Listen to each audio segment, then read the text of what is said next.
गांधीनगर में ठाकुर समाज की बैठक मળી છે। ठाकुर सेना नेता रमेश जी ठाकुर हाजर રહ્યા છે।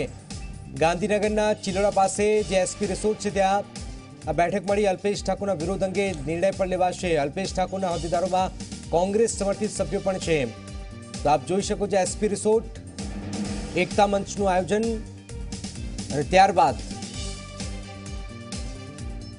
અલ્પેશની ટીમને તોડવાનો આ પ્રયત્ન। ठाकुर सेना नेता रमेश जी ठाकुर हाजर रह्या छे। गांधीनगरना चिलोड़ा पासे आ बैठक मળી। आ बैठकमां ठाकुर समाजना अनेक लोको पण हाजर जोवामां आवी रह्या छे।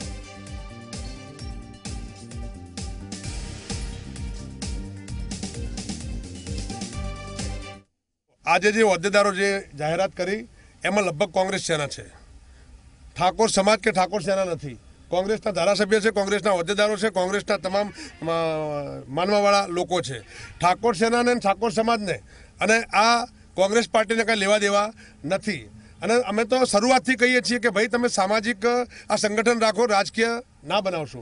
પરંતુ અલ્પેશ ઠાકોરને મેં ના પાડેલી 2017માં પણ મેં પણ ના પાડેલી કે ભાઈ તમે રાજકારણ ના કરશો, મારે પણ હું પણ નથી કરવાનું, તમે પણ ના કરશો।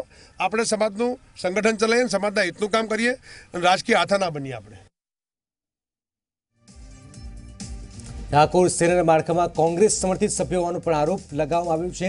આજે અલ્પેશે પોતાના સંગઠનની જાહેરાત પણ કરી છે, જેમાં હોદ્દેદારો નિમણૂક કરી છે। આ અલ્પેશની ટીમ છે જે હવે ગાંધીનગરના એસપી રિસોર્ટ છે ત્યાં બેઠક મળી। જો અલ્પેશ ઠાકોરના વિરોધ અંગે નિર્ણય પણ લેવામાં આવશે।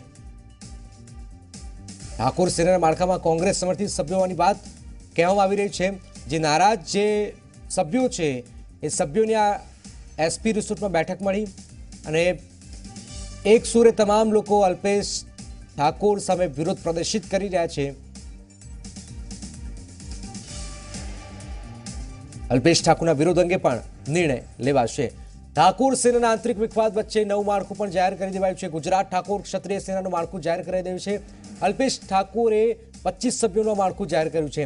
ઠાકોર ક્ષત્રિય સેનામાં અલ્પેશ ઠાકોર પ્રમુખ, 3 ઉપપ્રમુખ, 5 મહામંત્રી નિમાયા છે, 3 સંગઠન મંત્રી, 8 મંત્રી, 1 ખજાનચી પણ નિમવામાં આવેલા છે।